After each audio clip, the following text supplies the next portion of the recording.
kedua ini adalah teras 1 separuh dan teras pelipit bawah teras 2 itu Kunjarakarna. Ini merupakan cerita Buddhis. Satu-satunya cerita Buddhis yang ada di Candi Jago. Selebihnya cerita itu adalah cerita-cerita Hindu. Dan Kunjarakarna beserta satu lagi yaitu cerita Aridharma, nanti juga yang ketiga itu yang akan kita bicarakan, Partayatnya, itu merupakan 3 relief cerita yang hanya ada di Candi Jago.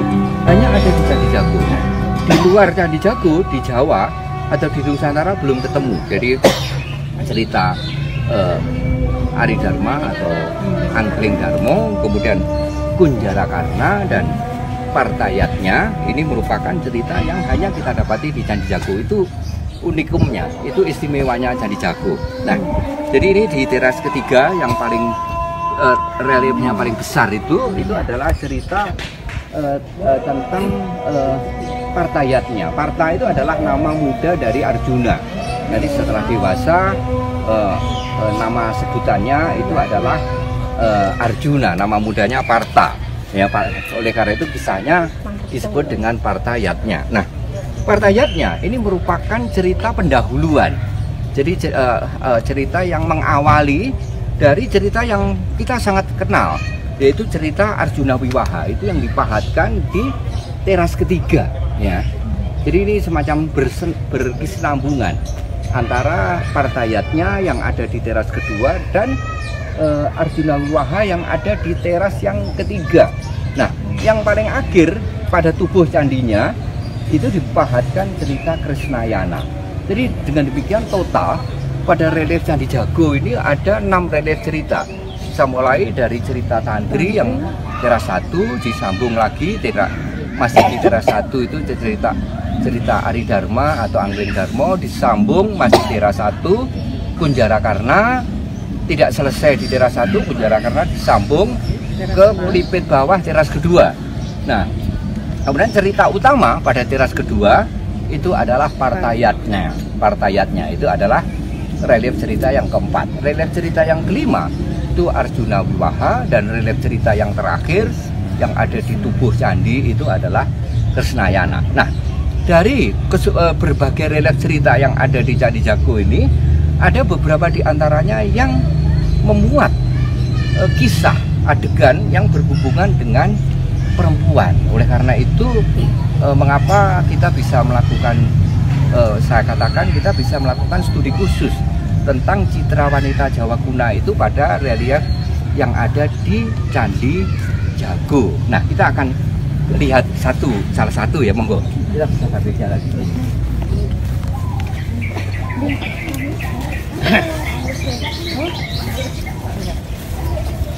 Paling tidak ada 2 bagian ya dari relief cerita ini yang berkenaan dengan wanita. Yang satu wanita sebagai manusia, yang satu wanita sebagai makhluk yang sebenarnya itu lebih binatang ya, tapi perilakunya mirip dengan wanita. Nah, binatang itu yang akan saya bicarakan itu adalah ini ya. Jadi kita mulai di sini ya. Jadi ini kita melihat ada 2 ekor binatang ya. Satu ular yang besar, dan ular ini menggunakan mahkota. Jadi ini sebenarnya adalah Raja Ular, anaknya Raja Ular. Nah, ini anaknya Raja Naga.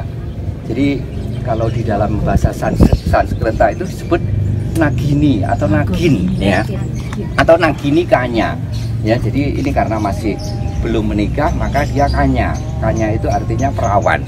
Nah, tapi dalam cerita ini ya, jadi dalam bahasa Jawa Baru jadi Kenyo.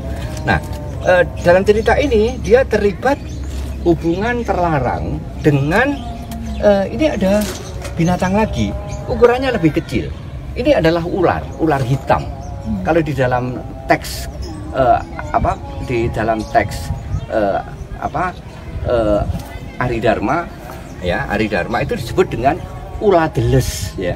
Ula itu adalah dalam bahasa Jawa Baru namanya disebut ulo, itu deles itu artinya hitam ya, ular hitam. Jadi ular tampar ya, disebut dengan ular tampar, ular hitam yang kecil, lebih kecil dari sini. Nah, ini terlihat bahwa ada hubungan asmara, bahkan hubungan seksual, karena mereka sudah mencoba untuk bersenggama. Ini saling membelitkan tubuh gitu ya.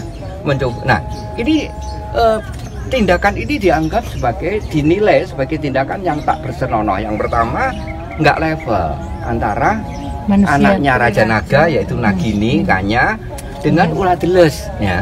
Yang kedua, ini tidak dilakukan tidak dalam restu ya, tidak dalam restu orang tuanya. Oleh karena itu kita bisa melihat di sini ada seorang ya, dia membawa 2 batang kayu ini untuk memukul ini, memukul 2 binatang yaitu Nagini dan ular deles itu yang mencoba untuk melakukan hubungan terlarang persenggamaan. Ya, nah, karena dipukul oleh Hari Dharma ini, maka ini tokoh ini adalah Hari Dharma, Angling Darmo. Maka hubungan persenggamaan itu akhirnya gagal. Jadi nggak jadi dilakukan. Jadi menggagalkan hubungan terlarang. Nah, ini tokoh perempuan ini. Nah, ternyata tokoh perempuan ini kemudian kecewa ya, dengan kekecewaannya dia meninggalkan ini, bergerak meninggalkan tempat persenggamaannya itu, dia berjalan ini Nagin ya, Nagini Kanya. Nah, dia kemudian melaporkan kejadian itu kepada ayahnya, ini Nagaraja. Tapi laporannya kemudian dibalik gitu ya, dibalik bahwa Ari Dharma lah yang berbuat jahat.